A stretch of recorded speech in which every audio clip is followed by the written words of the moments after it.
Welcome to Seeing Scarlet. It is Shelby here with Tyler for whatever day it is you're watching this recap. We have all the sports happening now. We have soccer, who just finished up the Big 12. We're talking about where they sit going into the NCAA postseason, the postseason that matters. They have their selection show coming up next week. We'll talk about their game with Baylor and all the Big 12 awards they got. Kylie Barr, all Big 12 player, scheduled tweet. It happened. We're hyped for that. We'll talk about women's basketball. They're back. They got a dub on opening night. We're going to go through that. We have highlights because the rule is, Tyler, if you win, you get highlights. They won, so they're going to get highlights. We'll touch on men's basketball when that happened last night as we're recording this. Get into football, of course. How can they win without our preview of BYU Saturday? We'll also briefly recap their game with Kansas State because we didn't get to do that this week.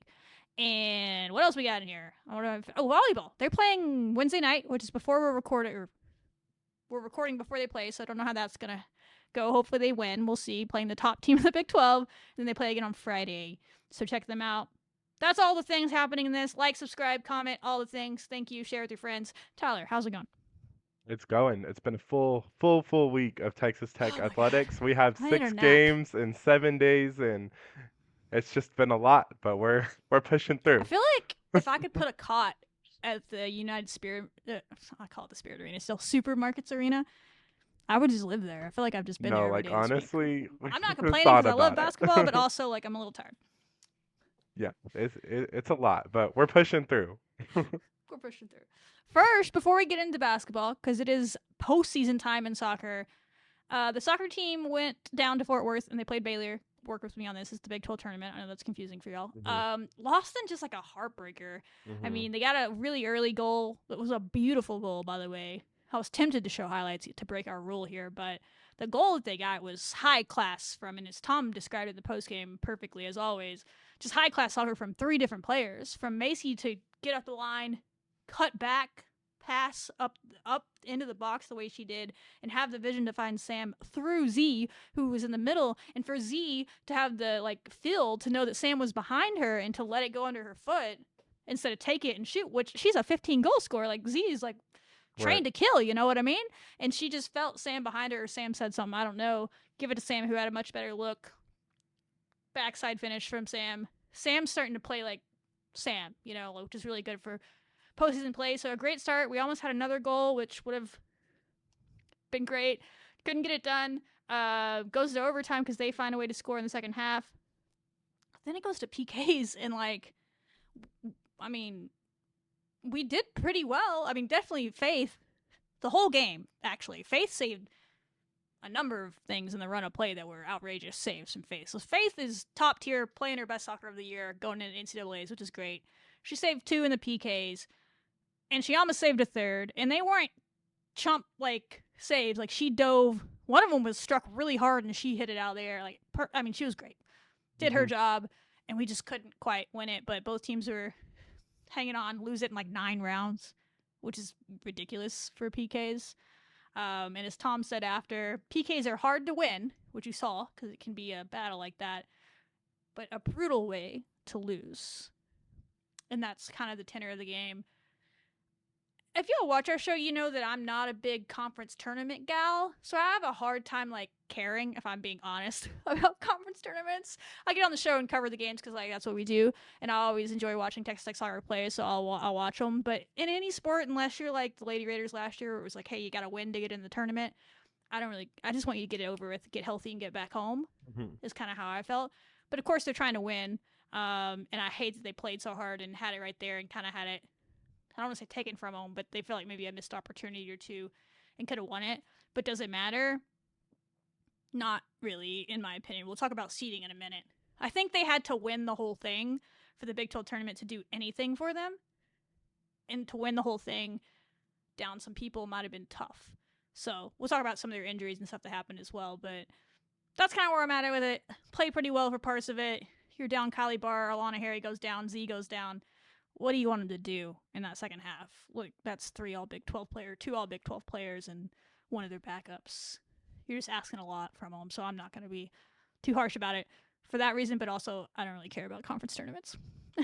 Here's my last thing I'll say on that. The 2019 men's basketball team that went to the Final Four, you know what happened to them in the conference tournament? They lost in the first round. to like West the lowest seed in Virginia. the tournament. Mm-hmm. So like that's how much it doesn't matter in my brain. Yeah, that adds up.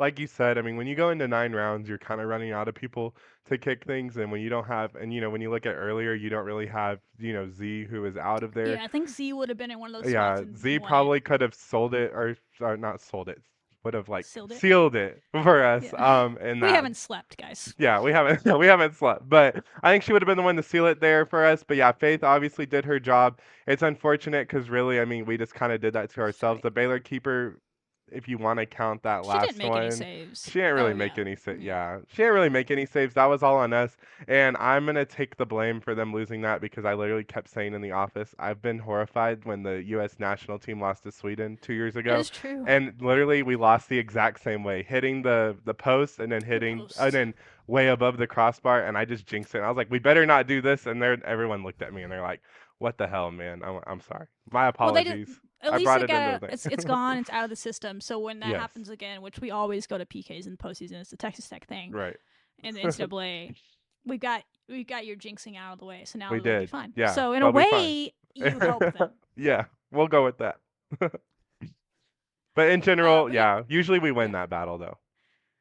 Yeah, we played well enough to win. Baylor's a good team. I don't know how they're doing in the rest of the tournament. They might be playing as we're recording this. Big 12 tournament and in general has been chaos. The top 3 seeds all lost their first round Hmm. games. TCU, the number 1 seed, lost right after us that day in PKs as well. So it's just that time of year it happens. Colorado almost lost. It was almost all 4 top seeds lost. They had to come back from down 2-0 to win. It's just one of those things where those lower teams feel like they have more to play for, maybe, and they're trying to get seeding. I don't know. You'd have to ask the team. But also, it's just every single team in the Big 12 tournament this year is a postseason team. They're all going to be in the NCAA tournament, just a matter of where.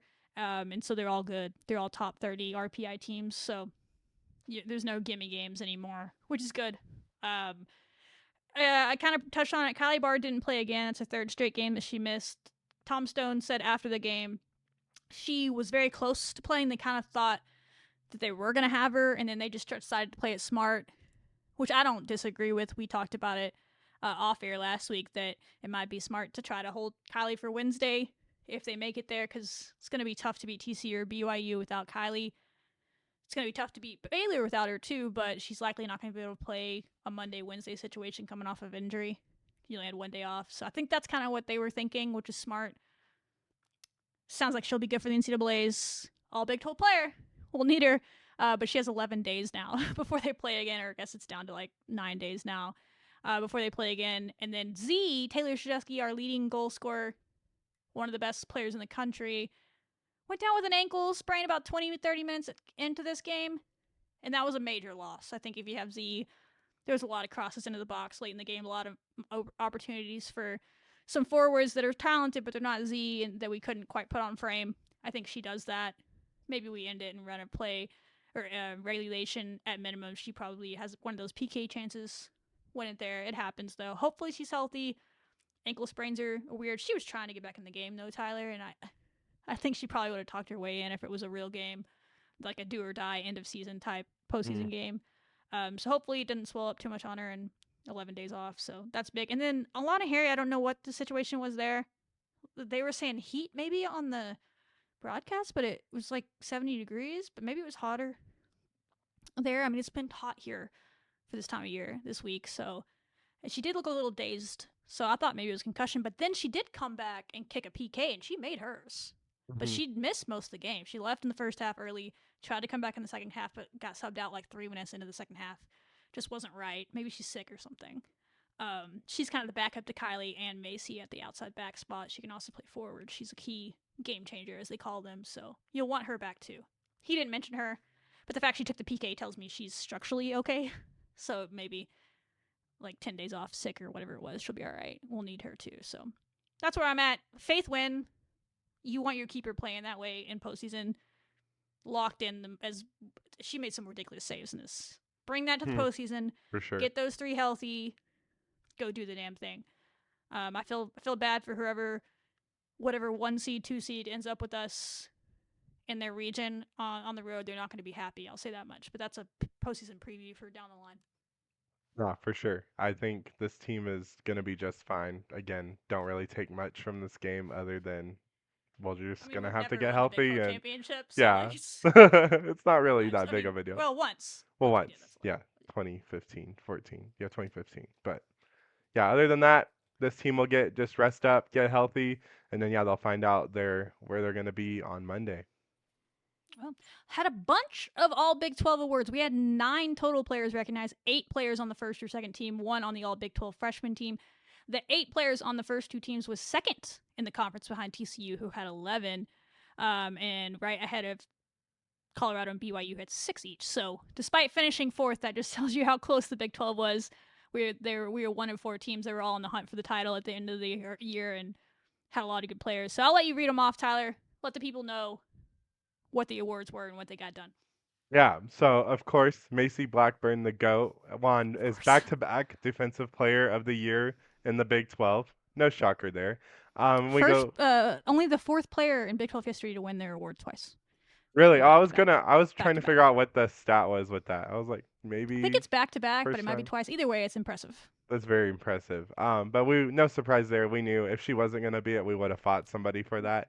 And then moving on. Speaking of fighting someone, go to the All Big 12 first team, and we did it. Bullying works. Kylie Does bullying Barr. work? I I don't think it know. I think works. it works. Kylie Barr was selected, and we had a heyday. Shelby made an awesome graphic with all of the We love it tweets. when a bit. We love it when a bit wins, Tyler. We love it when We the love bit it. We wins. love it when a bit wins. Naturally, Macy Blackburn made the first team. I'm glad that we do it like that. Third Like when time. you win Defensive Player of the Year, you're also still on the first team. Because I know some conferences, if you win Defensive Player of the Year, you're not on the first team because it's like just assumed. But I'm glad they like still include her name on it. Yeah, just because in soccer defenders get so many spots on the first team, but yeah, like in some Yeah. sports, defensive players maybe.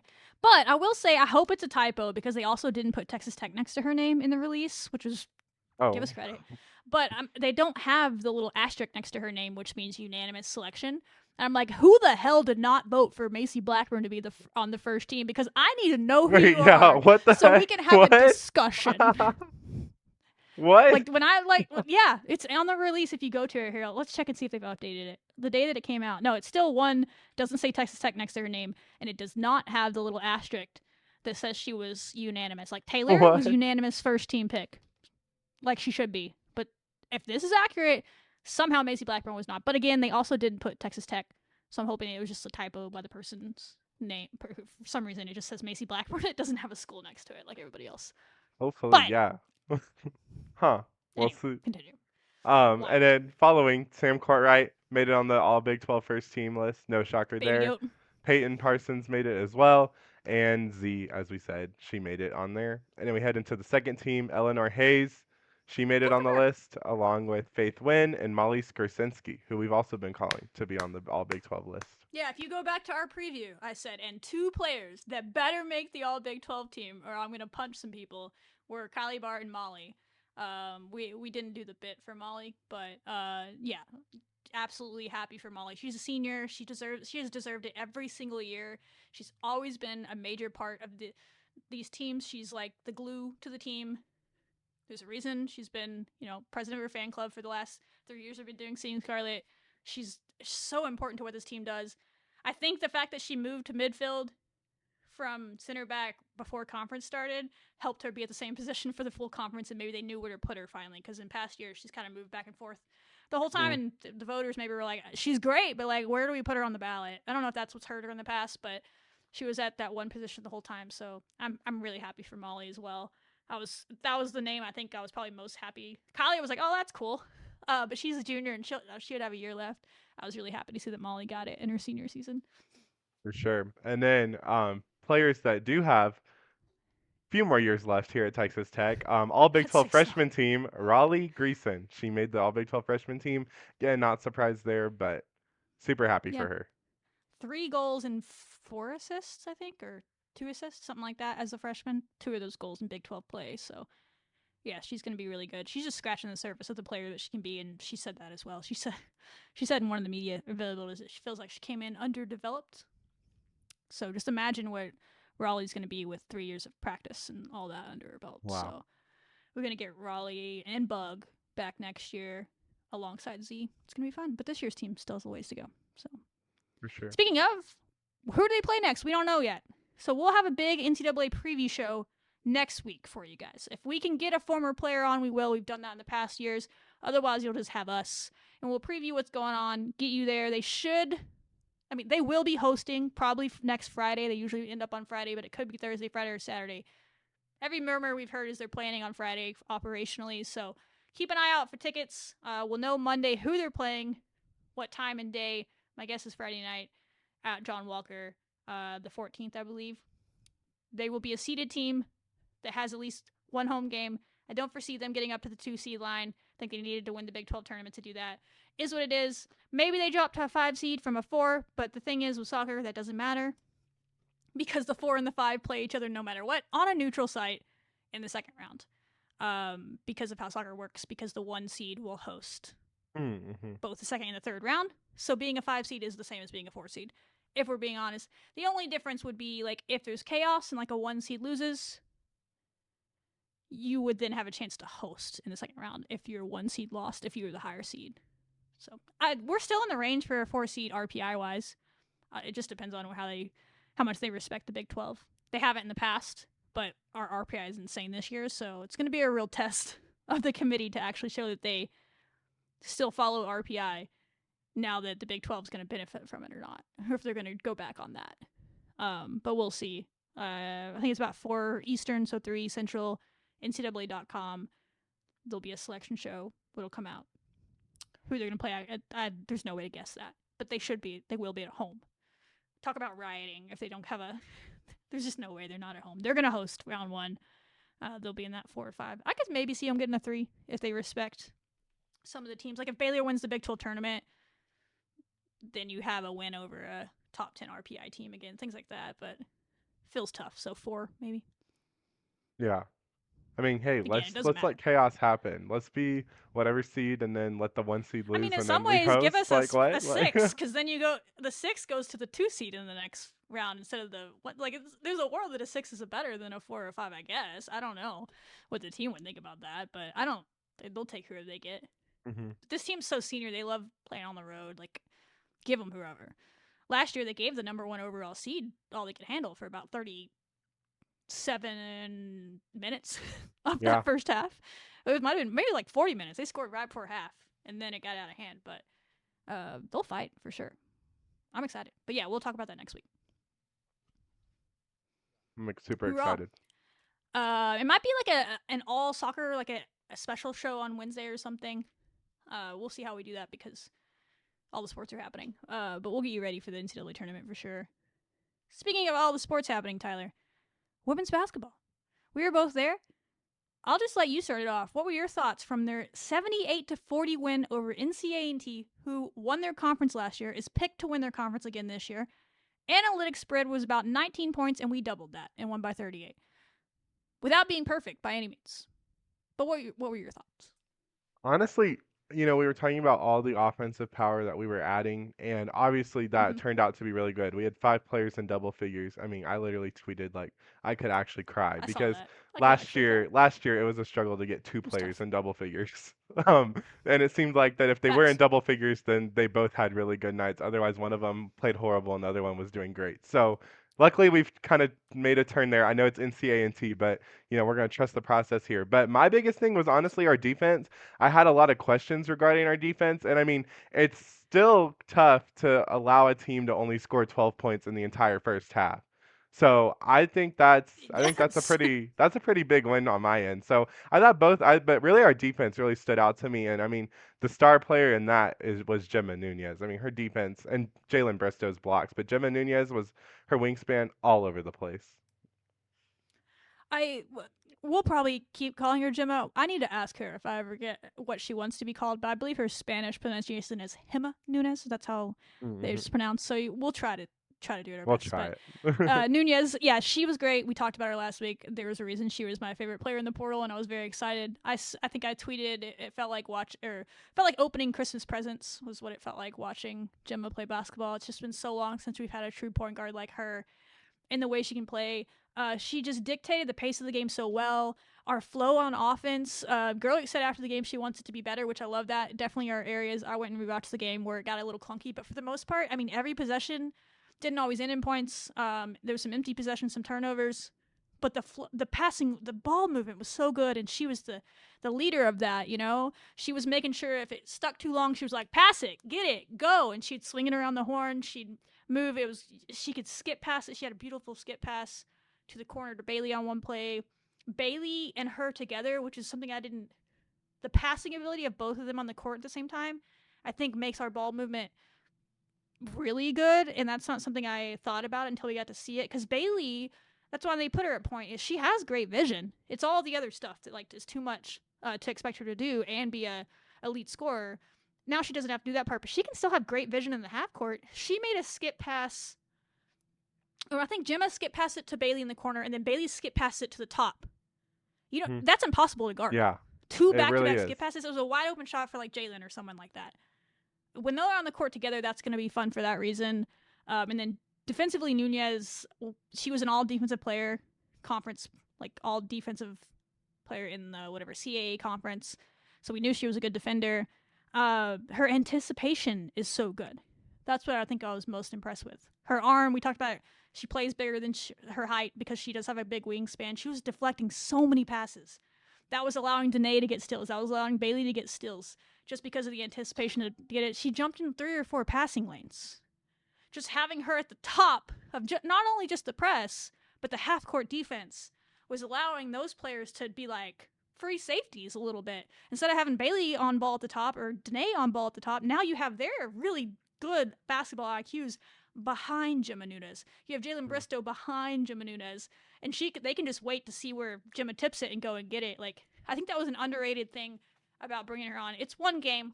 It's a team that she's very used to playing in NC A&T because she's from that conference. But those are skills that translate. She's very quick.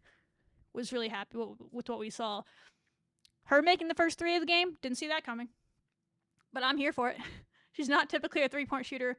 But as we've said, she's not afraid to take them. If you're going to leave her open, she'll take them all day. So if she can find a way to hit 30% on threes, which is what she did in that game, that's an absolute weapon all of a sudden. But I'm not going to expect that. But yeah, she was great. She was the star of the game outside of old Jalen Bristow, who we can move on to next. And she was career highs in every category. I mean, every major category. 19 points, career high.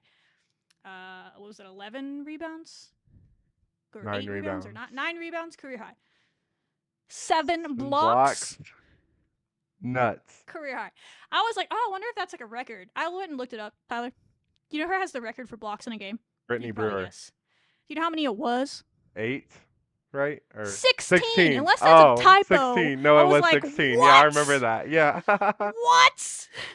Anyway, so it's not a record, but it was a great start to the season for Jalen, and they were just disrespectful. She was just like, you're actually going to shoot this, and just like spotting it. She had a couple of blocks on the perimeter. She was playing inside. She was playing outside. She was playing inside. She was playing outside on offense. She was everywhere. And it was also just like a quiet 19, 9, and 7, if that's even possible. Like, it wasn't super flashy. No, for sure. Talking about that, she just kind of did her job. I think that's how everybody did. Bailey almost had a triple-double. Just did her job. It wasn't a lot of flashy stuff going on, and they just found their way to a 30-point win. So, you can add on to Jalen if you want to, and we have highlights, and we'll keep yapping about them. But those were the 2 stars of the game, and then you obviously had Danae and Bailey just kind of did what you expect of them to be senior leaders. Didn't need to take over in this game, so they didn't, but they did what you want them to. I know. Like, honestly, Gemma and Jalen, that was probably the best that we have seen, like, honestly, like, just roll through. And just to see Jalen's growth from last year to this year, like, Jalen Bristow is a hooper. And the fact she did that all, like, quietly and not really super flashy, like, almost had a double-double. And, I mean, she's kind of been the person we've been hinting at, like, after these scrimmages and things like that. We're like, guys, like, Jalen Bristow, like, this is going to be her year. And she's honestly making a case that this is going to be her year. I mean, she's just out there doing the damn thing. It has to be. And she's doing an excellent job right there. I mean, 7 blocks, just insane. I mean, almost getting a double-double every game. Like, I know, like let's cook. And then yeah, as we said, like just Gemma, Lady Raider Dominator. I mean, her 4 steals. That was the other thing too. We were playing really fast and we're getting a lot of fast breaks. And I mean, she was just able to just scoop up the ball and then pass it. There was one play I really wish it would have been executed a lot better on Oh, Danae's no end. But look. yeah, yeah, I think it was the no look. Gemma like bounced it over to Danae and then Yeah. Danae missed the layup. But I was like, I oh, gotta that was agree. like play of the game. It was definitely no look because everybody went ooh in the stands, but I was taking a picture at the time and I was like, what, did she just go behind the back? I didn't know what she did. Yeah. And then I went back and looked at the pictures later and you can see it was, I mean, no look passes in basketball. She absolutely knows where she is. She can see Right. her. Yeah. But she's looking off the defender and you can see her looking off the defender as she's passing. So it's definitely no look. But yeah, that's what she does. She's just a great player. So yeah, I could talk about Gemma forever. So I just think she opens up what we do defensively really well, and she adds to what we do offensively. And we played this game without Sydney Love, who I was told isn't anything serious. She That's should be good. back soon. I hope she gets to play on Thursday against her former team, but we'll see. So Gemma played I think the most minutes of anybody on the team because she didn't really have a backup in this game. So it is going to be hard to take her off the court. I think that's what we learned because she makes it so good on both ends. But Sydney can play off ball too, so we'll see. That's stuff we haven't learned yet, and we'll find out is like how those two are going to play on the court together, or if it's going to be a split or what. But Gemma was great. Overall, the two, or I guess 3-ish things I would say, maybe 2, were I am going to be watching how we handle second and fourth quarters as the season progresses. Stamina might be a bit of an issue for this team because it is a shorter rotation, which absolutely is allowing these players to play in rhythm and get in rhythm as the game goes on, as we saw, and put up these stat lines that we weren't seeing in past because they're getting so many minutes. So it's good, but I think we scored over 20 in the first and the third quarter. We actually scored the most points. We scored 29 points in the third quarter, which is more than we scored in any quarter last year. But we only scored like 11 in the second and like Last 16 in the year, fourth. we had people scoring 30 points on us in the third quarter. This is progress. Different Yes, opponent, but progress. non-con, but yeah, Yes. yes. So that's something to watch. It's one game in, and they're still getting in basketball shape, but how we handle minutes moving forward. But we also were short a rotation player in this too in Sydney. And then we're going to need more out of our 5 spot, I think, as the season goes. Saw some good stuff from Sarah and Jada, but they both got in foul trouble, which is concerning.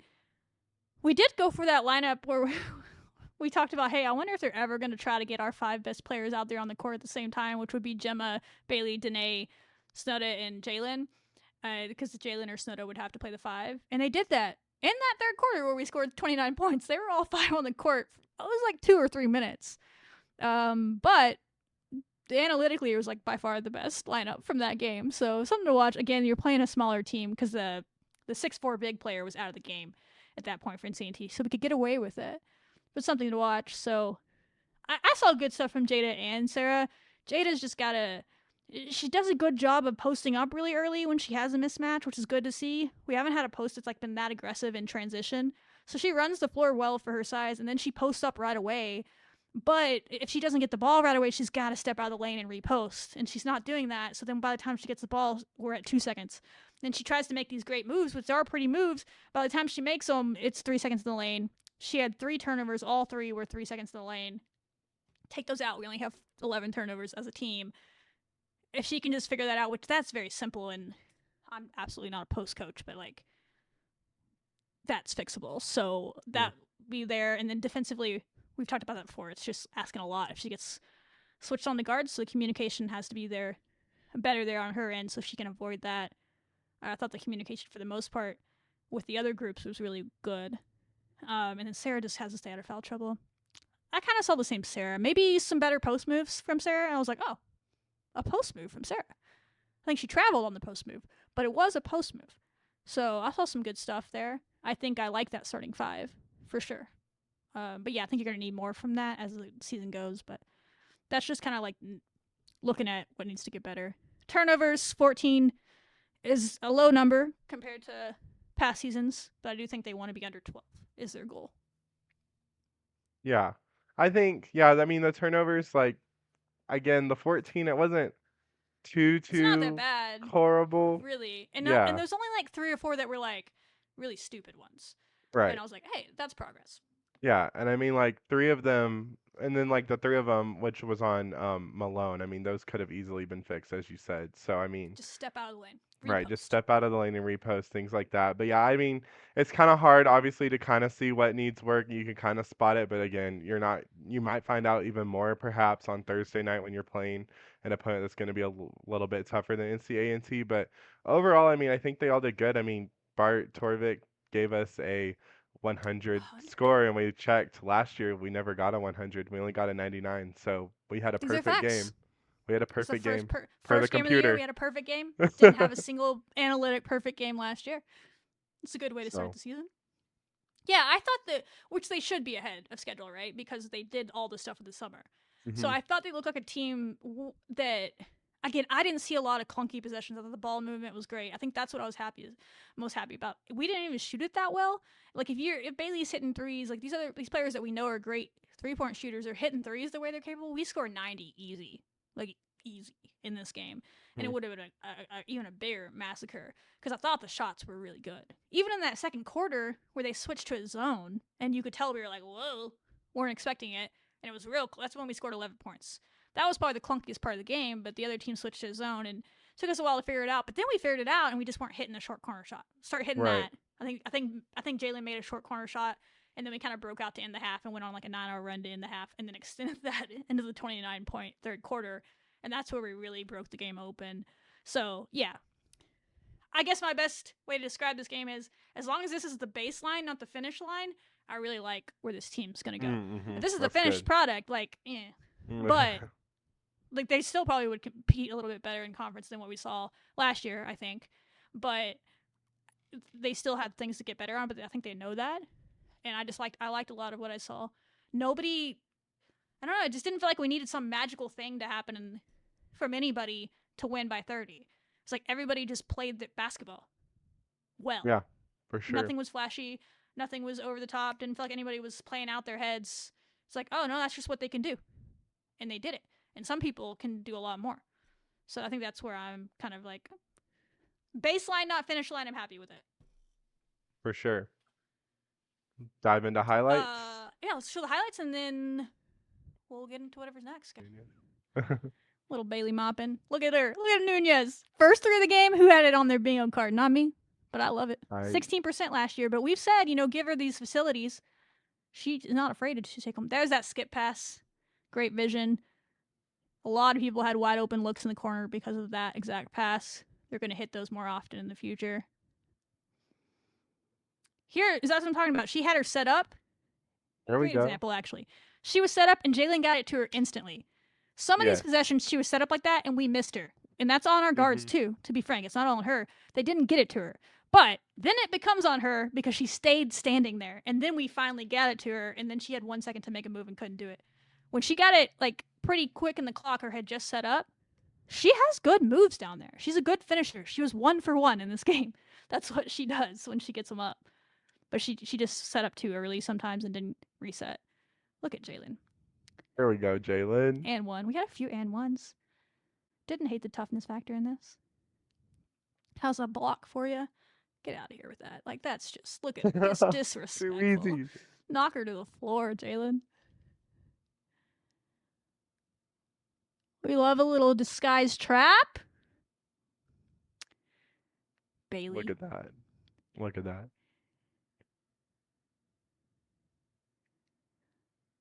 This is a great pass over to the corner. We were really good at finding our corner shooters in this game from all different players. It seems like that might be an emphasis of whatever offense kind of they got working this year. I like it. Another one in the corner. There's a little bit of a soft spot in their defense. The corner is a soft spot in pretty much every defense. So if you can find a way to ball moving around, this is a great, just classic point guard play right there. Run it every time until they stop it. This third quarter, we started with like 3 threes to open the quarter. I think we hit 4 of 6 in this quarter. That's what this team can be when they're really feeling it. Sonata Collins had a slow first half. Oh, that was so hype. That's her layup. Her reverse layup. Only had 2 points in the first half, had 13 in the second. Again, she hasn't played basketball in over a year until tonight in front of fans, so you got to see that. Again, you see that skip pass that time? I think it was Bailey to Danae. You have Bailey and Gemma that both can see the floor that way. It's really dangerous. Oh, so there's that lineup. That's the lineup I was talking about in the third quarter, where your 5 best players arguably are out there at the same time. Snowda was playing the 5 and just sent it back. We got away with it because NC A&T had a small lineup out there, but still, it's intriguing. Something to use if we need to. Look at this anticipation by everybody. Okay, Sarah. That was a great moment from Sarah. I don't know if you have anything else to say. 5 players in double figures, 5 players with 5 rebounds. Thought was intriguing. I think rebounding was a question mark for this team, even from the staff. They're wondering how this team would rebound. But there's been a big emphasis, I believe, on team rebounding. And you saw that in this. Our guards really got after it. They're going to have to do that every game because we don't have the most size inside. So you're going to really have to get after it. Yeah. Shot free throws well. I know that makes Tyler happy. Oh, yes. And yeah, just get a little bit better about not fouling inside if that's possible. Clean up a few things, and they have another chance to go at it Thursday night. Depending on when you're watching this, might have already happened. I don't know. So hopefully that don't go as well, and we'll recap it. But what do you have on UTSA? I know you follow that program pretty closely. They haven't played yet this year, so it's kind of hard to know much. But I guess historically, what do you have on them?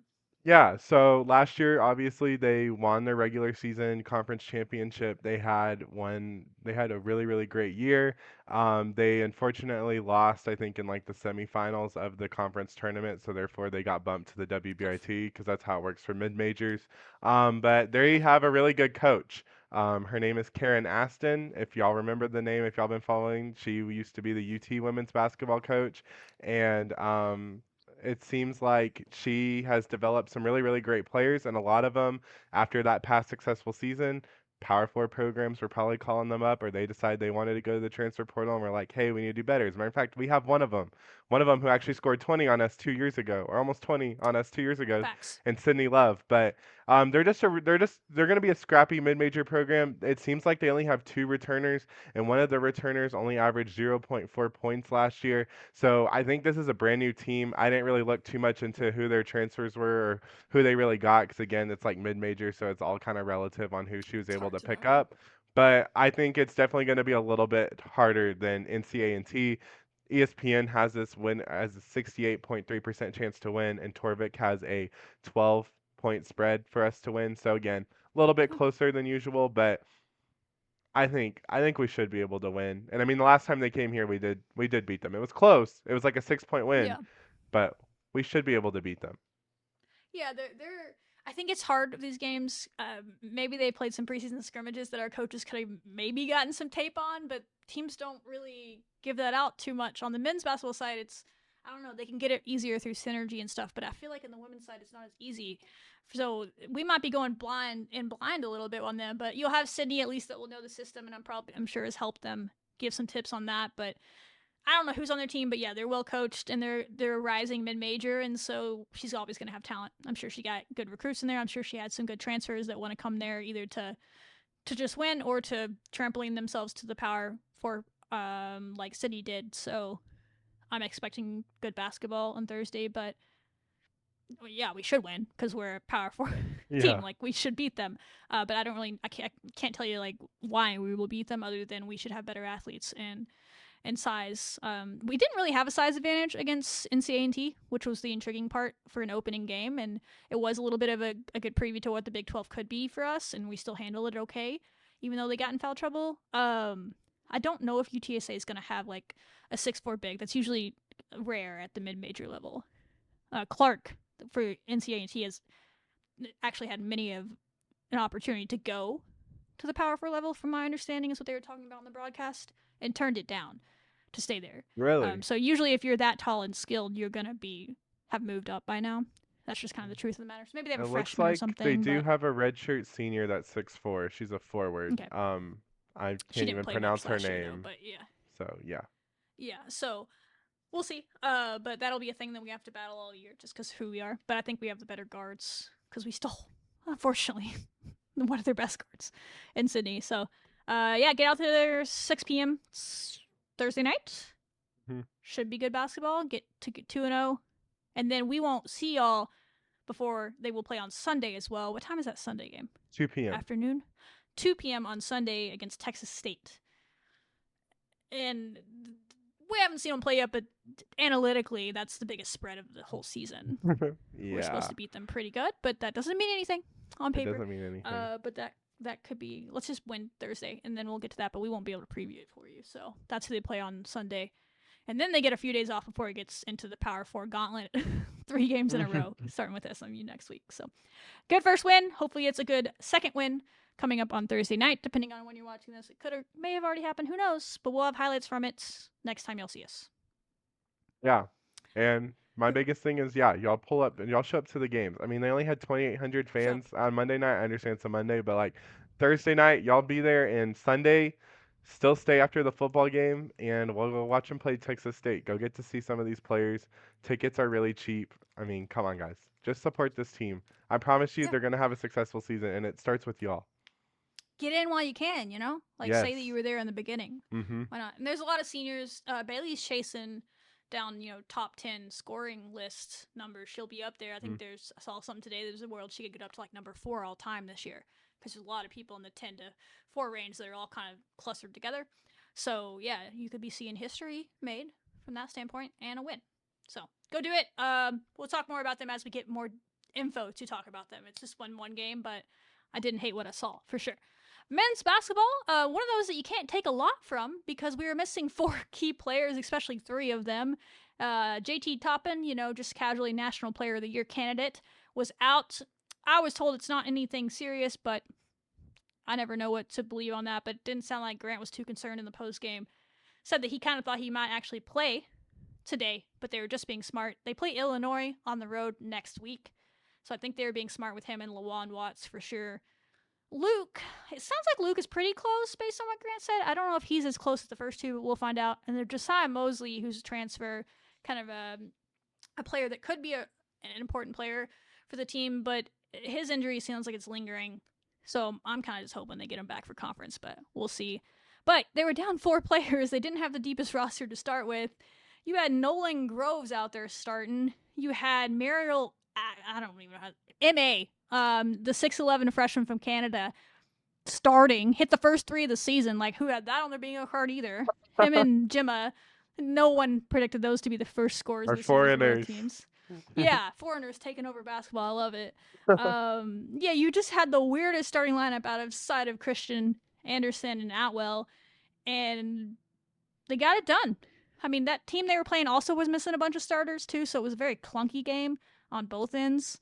Both teams couldn't hit by a layup. Both teams were turning it over more than they probably want to. But Texas Tech for sure started to settle in about midway through the second quarter, and then it was kind of just the game.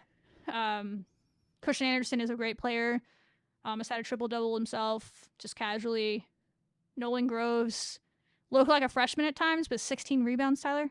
That's a Texas Tech record. That was insane. For freshman. I looked he's up at the He's a 6'5" stat guard, thing, but he's like, still what? a guard. I know. Yeah, so he was scrapping out there, and Grant was really happy with their toughness in the postgame, their competitiveness. He said that's all you could do in this situation was compete. He was honest and said, these lineups, he's like, that's a little bit on me, but these lineups haven't played a lot. They haven't practiced a lot. They haven't been in the scrimmages a lot together. So when they lost Toppin like the day before or whatever, when they made the decision you wouldn't play, it was kind of like, hey guys, good luck. Go out there and run. And they broke a record for threes in a game with 17.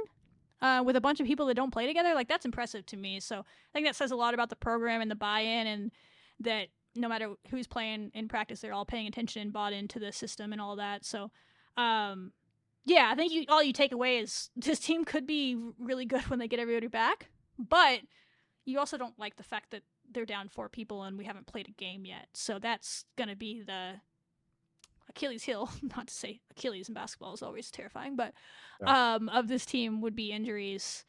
Obviously have to be healthy to get where they want to go. Grant said they need to be a little bit better defensively.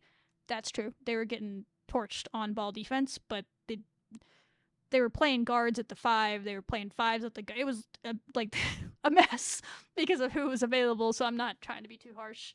But absolutely, that can't be the defensive level once they get down the road, or even next week when they start playing good teams. But you take what you can from that. A couple of records on the night, in the 3-point side and the rebounding side, in a game where you're missing everybody.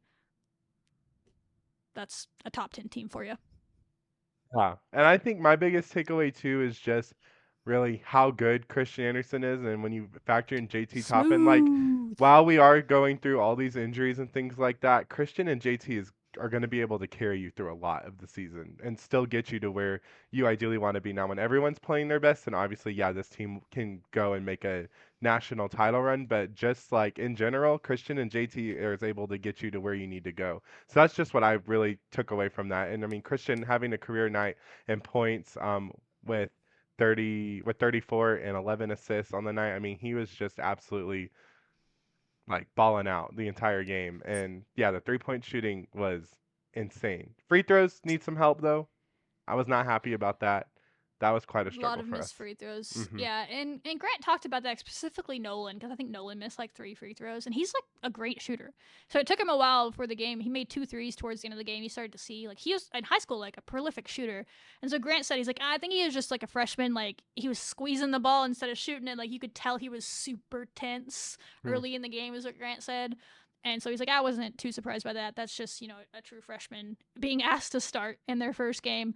But he channeled that kind of like tenseness into aggressiveness on the boards to still make it to kind of like be a factor in the game, and then settled in late and made those 2 threes. He's like, you can expect more of what you saw late in the game shooting wise from Nolan. He's like, he's not going to miss 3 free throws like that again. Like that's just not who he is. But yeah, need to be better there. There's a lot of room for growth, absolutely. And they still won by whatever they won by, 30, 40 as well. A 30-point win for them as well, I think. They might have not beat the spread though, because the spread was pretty high in that game. But their all Big 12 player and National Player of the Year was ruled out 30 minutes before the game, so that was not expected. That would have changed things. So, Right. Yeah, we don't have highlights from them because we got a lot of stuff to cover in the show, but it was a lot of shooting threes. There wasn't much of an inside presence in this game. It was just chunking threes. No. And they made 17 threes of them. made. Pretty good. Yeah. Oh, I actually liked Leon Horner, who left the game injured, so I hope that's not serious. That's all last thing. But I thought he was way better than he was as a freshman. He was great in the first half. So he rolled his ankle, didn't return. So hope that's nothing serious. I don't know. These injuries are killing them. But I'm hoping we're getting him out of the way now. Yeah, he had 10 points, 3 rebounds, 2 3-pointers. Yeah, that was in like 11 minutes played or something. How many minutes did he play? 12 minutes. 12 minutes played. Yes.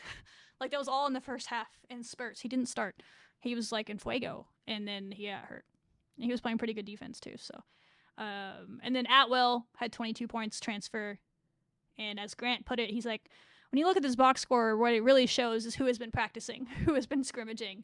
He said Christian Anderson and Donovan Atwell, the only people that have been in every practice and every scrimmage this offseason. And he's like, that showed. And I'm like, that's also like, whoa. But he said JT has played in every scrimmage. He's just missed the last, I guess, a couple of recent practices just to rest him. But that one doesn't sound serious. But it's just been in and out. And that's hard to get in a rhythm and hard to figure stuff out. But they do have some veteran guys on this team, so you hope that like that stuff won't matter. Once they get back, it'll just be basketball. But yeah, that's the only thing that'll hold this team back is injuries. But that's every team. That's just the reality. So hopefully it's stuff that's getting better, and we'll see them back soon outside of Mosley, which might be a bit. For sure. And then you can catch the men's team Friday night at 7 p.m. right before the BYU game. So everybody come out and pack the USA. There's a rumor that old Patrick Mahomes might make an appearance at that game. If you need a reason to go.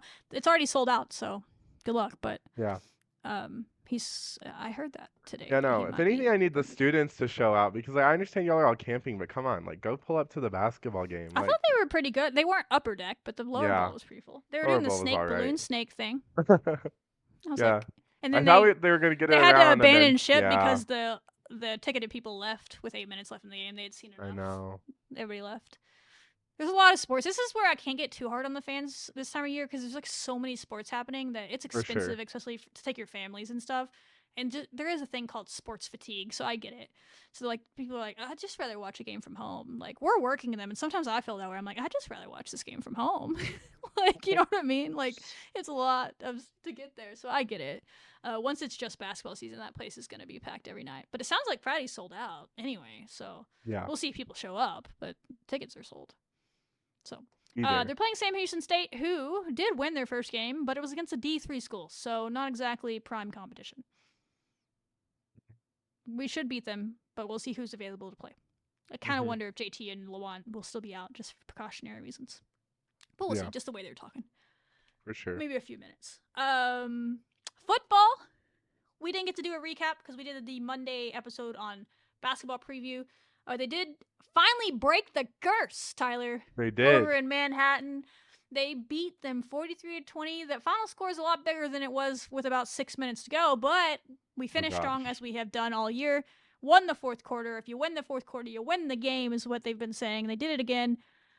First win there since 2008. First win against K-State at all since 2015. Avery Johnson did his thing early, and I was like, oh no, here we go again. Running all over us. But for whatever reason, their team didn't want to win the game, I guess, because after both of his touchdown runs, I don't know if you noticed it, but I noticed it, their immediate drives after that he didn't run at all. And I was like, just kept throwing the ball. I get it. He's not the biggest dude, so I'm sure they're trying to not get him hurt, but, like, are you trying to beat a ranked team or not? But, hey, I didn't want him to beat us, so it's fine. Took us a while to get going. Barron just needed to settle in. He's been out for a while. I thought we started to see Barron get his swagger back in that fourth quarter, and Barron's one of those guys that definitely plays better when he has that swagger, or whatever you kids call it nowadays.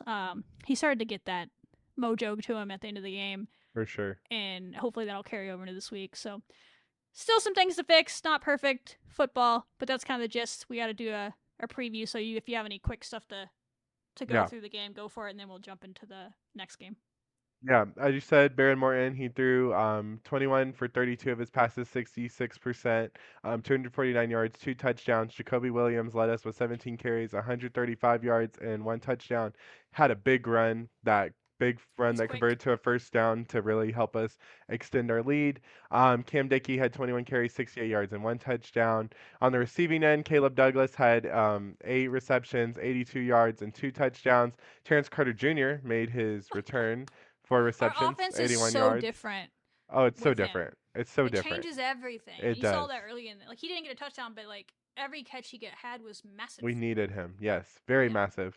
And then Reggie Virgil had 5 receptions, 72 yards. And then really, like, this was more of the defense's game. Cole Wisniewski, had 6 tackles.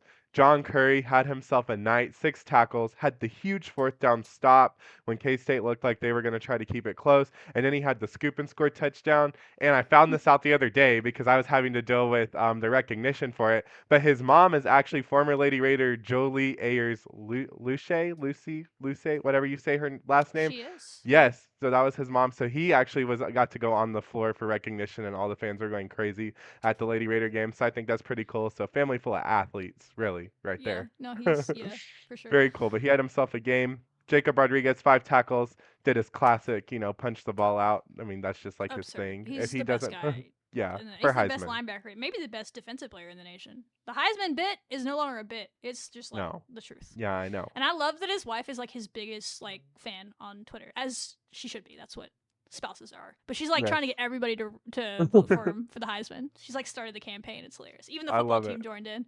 I love that. Yeah, no, J-Rod for Heisman, he's doing so great this year. So glad he's here for his final year here. Ben Roberts, 3 tackles, had that interception for 10 yards, and then Bryce Pollock had 5 tackles and 1 interception for 6 yards. And then, we go in now this week, number 9 in the AP poll and number 8 in the college football playoff rankings. Really surprised they put these Big 12 teams that high up there.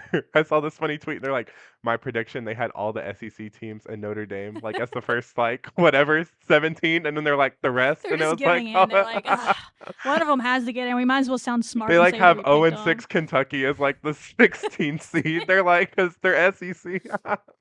But no, I'm glad to see the respect there a little bit. Like, I'll take it. I'll take it. I think it's the way we've been winning. Like, it's hard to count us out. Is like the one game we've lost, we were without our quarterback, and we still probably should have won that game. And every game that we've won has been by at least 20 points, right? Like, how do we end up winning this game? Was it by 20 still? Yeah, 23 points. I think we had won every other game by 24, so at least 24. So now it's went down 1 point. The defense is just dominant. Mhm. So that they were dominant. The loss that we had, we just couldn't score enough. So yeah, until someone finds a way to consistently beat that defense, they're going to do what they do. Those linebackers are insane. All three of our linebackers contributed to a turnover or had a turnover, which is a little bit silly. So they refused to come out in the post game press conference unless they were allowed to come out together, which was adorable.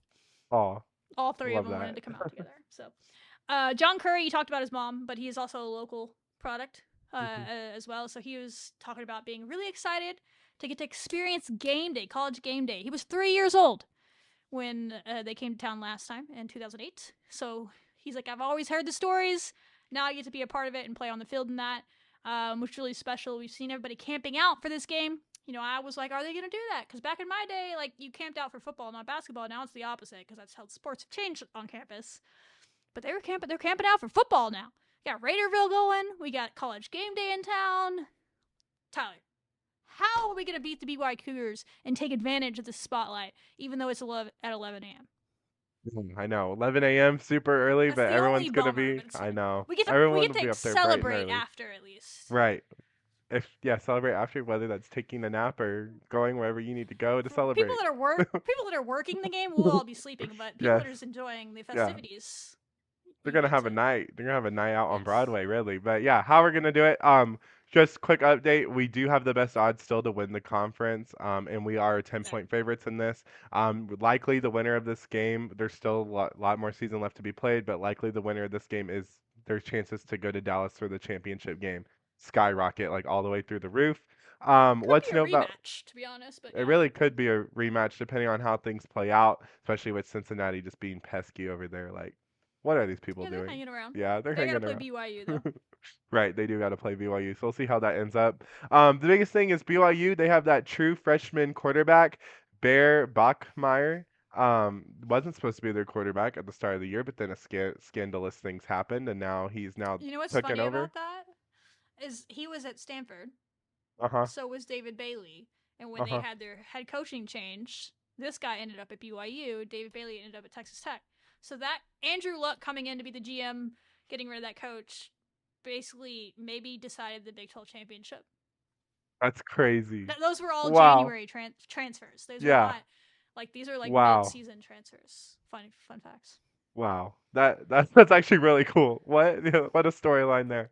Andrew Uh, wears like number 45, which cracks me up. It's like a high number for a quarterback. He doesn't. He has like a yeah, linebacker jersey. that is a very high number. I didn't even pick up on He that, has a huh? story. He has a story behind it. I can't remember what it is. Yeah, I mean, he's had himself a year. He's had 1693 yards, 11 touchdowns, 126 completions on the year. And he just kind of loves to run the ball. That's BYU's big thing is they love to run the ball. They have a really good running back. LJ Martin has 789 yards and 5 touchdowns, and then second, he's first in rushing yards, and second is Bear Bachmeier with 408 yards and 9 touchdowns.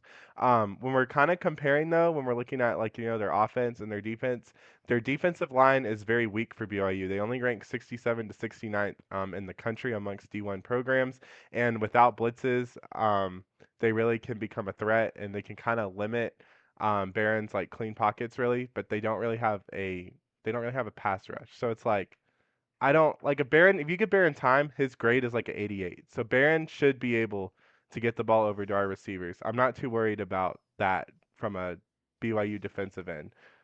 It's going to be on the other end of things where BYU's O line is seventh in the country, and they have to go up against our Yes. D line, which is first in the country. This is like giving Utah all over again, really. I mean, Yeah. they have a really good O line. They handled Utah's defensive rushers pretty well. It's only my only thing concern, but our D line is our D line, so Yeah. I agree. We're better than everybody, but I don't know if I buy too much. But anyway, yeah, they're a good offensive line. We'll see. Yeah, I mean we'll see what we'll see what ends up happening there. I just think honestly, if our O line is able to just kind of open up things for Barron and just really kind of have him out there making clean passes, then we should be good. Definitely can't start off slow like we kind of did a little bit against Kansas State. I think we're gonna have to be more on our A game and things like that. But I mean. Also, something else I thought was, they like to run the ball, right? AJ Holmes, who is the backup for SGH, who is out. He's actually second in the nation in run defense. So at his position. So I think that's pretty. Yeah, I mean, every player on on that Yeah. Texas Tech defensive line has talked about how good he is. So he's getting to shine now. He's a very good player. He just was playing behind him. Speaking about BYU's running back, he's been injured, so he's put up those stats, and I don't think he's played in every game this year. So that tells you OJ how Martin. good Yeah. he's been. But there was a report that came out. The first availability report will come out Oh yeah. the night of us recording this, but someone already reported earlier in the week they do think he's going to be available, which previously they didn't. So it sounds like he's going to try to play, which will be massive. If they don't have LJ Martin, I don't know how they stand a chance in this. But if he's back, between him and their quarterback that runs it so well, who's number 47, by the way, I looked it up. What a number. For a quarterback, we will be tested because running quarterbacks have been the game plan for how you have, I don't want to say beat Texas Tech because only one team's beat us, but that's even Kansas State said that in the postgame. He's like, the only thing you can do against this defensive front for Texas Tech is run. That's the way you can beat them. But he's like, their linebackers are also really talented, and they were doing a good job spying, but Avery got loose a few times. So this guy's going to have like 20 carries, is my guess, their quarterback. Yeah. No, for sure. And then their rushing seems pretty good. They have Cody Hagan, who's also their wide receiver, had 101 yards rushing and 2 touchdowns. Some sort of track star. I remember watching their Utah Cody game. Hagan. He is he's very fast. Very fast. So we're gonna have to be able to keep up with him. Or Sion. not Parker Kingston might be the track star. Anyway, continue. It's one of those receivers. One of those pretty good. So Sion Moa is also another running back that I guess they've had to use, I guess, in the games when LJ's not playing, or maybe they'll mix him in. Has 101 yards and 1 touchdown, and then Parker Kingston, wide receiver, 78 yards, 2 rushing touchdowns. And on the receiving end, Chase Roberts is their best wide receiver. He's really good, 591 yards, 4 touchdowns, and right behind him is Parker Kingston. Maybe the track star, maybe not the track star. I think it's Parker, and okay. Chase Roberts is. I mean, he had some ridiculous catches against us last year. Parker Kingston can absolutely fly. We know our secondary, so that matchup is a little bit concerning. I'm not gonna lie, but again, it comes down to how much pressure our defensive line gives. You can't give that kid back there time to throw because I don't think we have someone that can run with that Parker guy. I mean, who does? Nobody does. So I mean, you could almost see. I mean, you could almost see this turn into it's going to be a battle of air raid offense at some point. I mean, you would hope.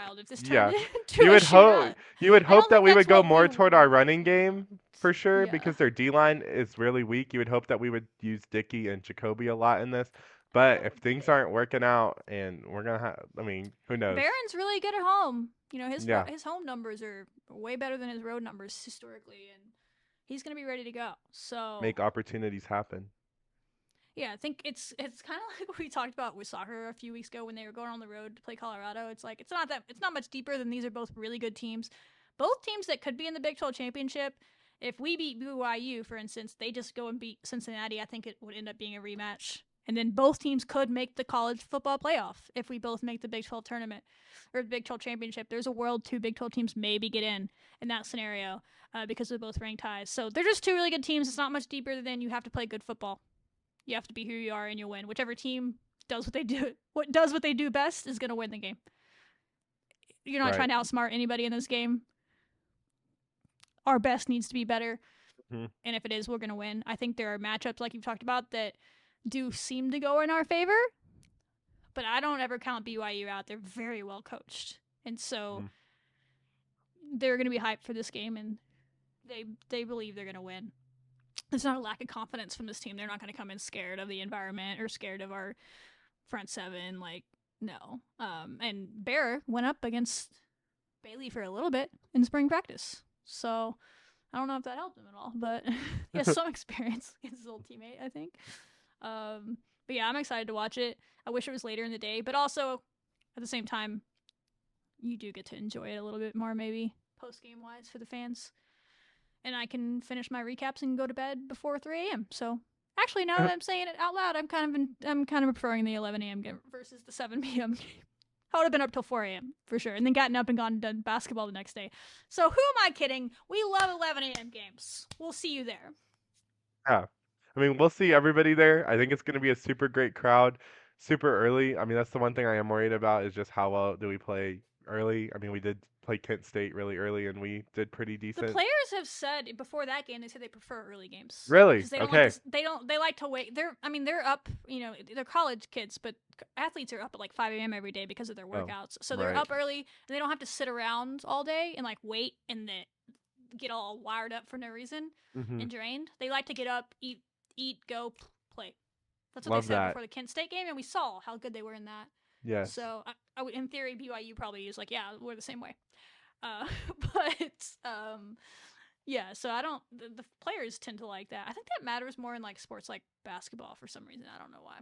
Yeah. Early basketball games always seem to mess with players. Mm-hmm. Football, it doesn't really. They don't because it's more of an aggression sport than a skill Right. sport. I think early games focuses off is more about skill. Anyway, I'm getting into sports psychology, so we're gonna stop. But the aggression is all ready to go, no matter what time it is. Yeah.